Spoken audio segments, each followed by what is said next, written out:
मुंबई उच्च न्यायालय शिपाई या पदासाठी अतिशय महत्त्वाची महासंग्राम सिरीज आपण सुरू केलेली आहे आणि आतापर्यंत आपण इतिहास, भूगोल, नागरिकशास्त्र, राज्यघटना, विज्ञान वर आधारित अत्यंत IMP, PYQs आपण पाहिलेले आहेत. तर या व्हिडिओमध्ये सुद्धा आपण जे राहिलेले प्रश्न आहेत आपले विज्ञानावर आधारित संपूर्ण प्रश्न आपण या ठिकाणी पाहणार आहोत. आणि दुसरी महत्त्वाची गोष्ट म्हणजे आपण जे क्वेश्चन्स तयार केलेले आहेत ते सरळ सोप्या भाषेमध्ये तुम्हाला सांगतो. जे स्टेट बोर्डचं सिलेबस आहे जे की शिपाई पदासाठी अत्यंत उपयुक्त आहे आणि त्या सिलेबसमधूनच एक्झामला ॲज इट इज प्रश्न उचलत असतात. तर त्याचं नोट्स तयार करून त्याच्यावर संपूर्ण प्रश्न आपण तयार केलेले आहेत आणि तेच प्रश्न आपण तुमच्या समोर या ठिकाणी घेऊन येत आहोत. जे विद्यार्थी हा व्हिडिओ पाहत आहेत त्यांना नक्कीच सर्व प्रश्न या ठिकाणी आवडत आहेत आणि त्याचे कमेंट्स देखील तुम्ही या ठिकाणी पाहू शकता.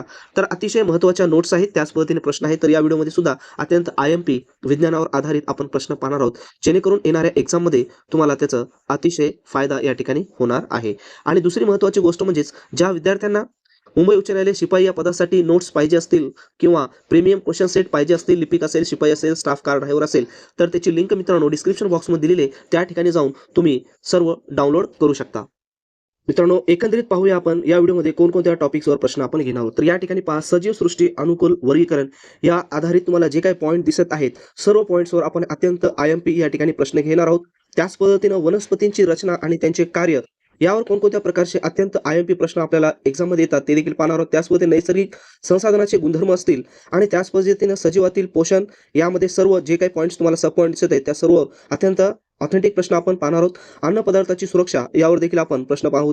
भौतिक राशींचे मापन, गती, बल आणि कार्य, त्याच पद्धतीने स्थितिक विद्युत, त्याच पद्धतीने उष्णता, आपत्ती व्यवस्थापन, पेशीची रचना, सूक्ष्मजीव, मानवी स्नायू, पचन संस्था, बदल, भौतिक व रासायनिक, मूलद्रव्य, संयुगे आणि मिश्रण आणि पदार्थ आपल्या वापरातील या सर्वावर आपण प्रश्न पाहूया. नैसर्गिक साधन संपत्ती, त्याच पद्धतीने प्रकाशाचे परिणाम, ध्वनीची निर्मिती, चुंबकीय क्षेत्राचे गुणधर्म, त्याच पद्धतीने या सर्व टॉपिक्सवर आपण अत्यंत IMP प्रश्न या ठिकाणी पाहणार आहोत. शेवटपर्यंत आपल्यासोबत राहा आणि हा व्हिडिओ आवडल्यास नक्की तुमच्या मित्रांना शेअर करायला विसरू नका.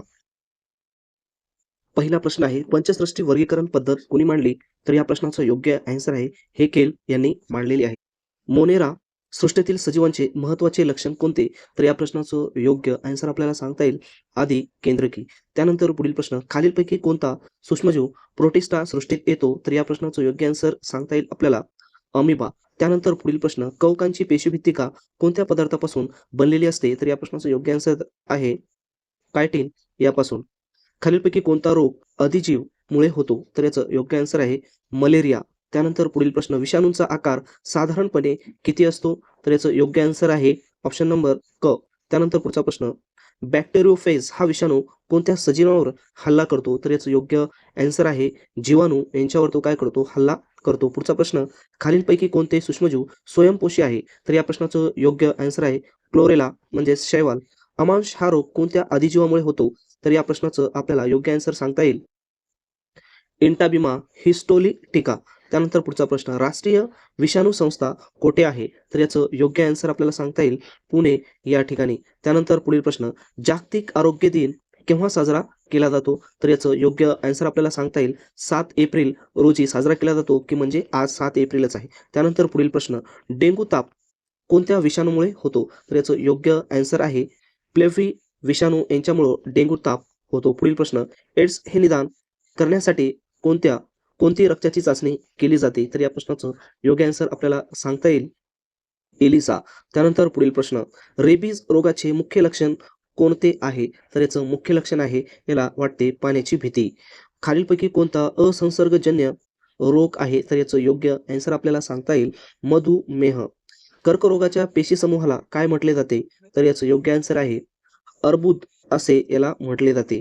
जन औषधी स्टोअर्स योजना केव्हा सुरू झालेली आहे, की यामध्ये अतिशय कमी दरामध्ये या ठिकाणी औषध दिले जातात? तर ही योजना आलेली आहे 2015 साली.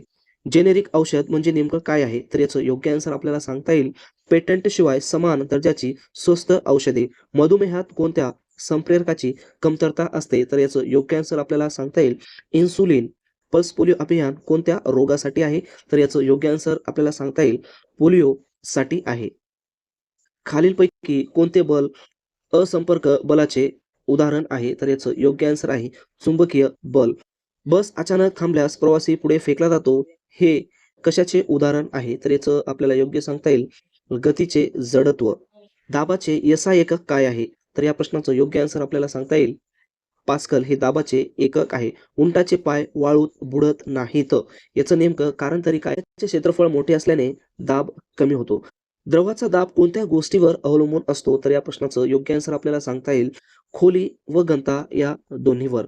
त्यानंतर पुढील प्रश्न. आर्किमिडीसचे तत्व सांगते की वस्तूवर लागणारे प्लावक बल हे काय आहे? तर या प्रश्नाचं आपल्याला योग्य आन्सर सांगता येईल वस्तूने बाजूला चाललेल्या द्रवाच्या वजनाइतके असते. त्यानंतर पुढचा प्रश्न. समुद्राच्या पाण्यात पोहणे सोपे जाते. याला कारण काय आहे? तर याचं योग्य आन्सर आहे कारण त्याची घनता ही काय असते? जास्त असते पाण्याची. सापेक्ष घनतेला दुसरे नाव काय आहे? तर या प्रश्नाचं योग्य आन्सर आपल्याला सांगता येईल विशिष्ट गुरुत्व. त्यानंतर पुढचा प्रश्न. एकाच वस्तूवर विरुद्ध दिशेने समान बल लागले असल्याने ती काय होते? तर याचं योग्य आन्सर आपल्याला सांगता येईल संतुलित असतात. त्यानंतर पुढील धरणाची भिंत तळाचा रुंद काय असते? म्हणजे तळाशी रुंद काय असते? तर याचं योग्य आन्सर आहे तळाचा दाब जास्त असतो. त्यानंतर पुढचा प्रश्न. विद्युत प्रवाहाचे एकक काय आहे? तर विद्युत प्रवाहाचे एकक अँपिअर हे आहे. त्यानंतर पुढील प्रश्न. कोरड्या विद्युत घटातील धन टोक कोणते असते? तर याचं योग्य आन्सर आपल्याला सांगता येईल ग्रेफाइट कांडी.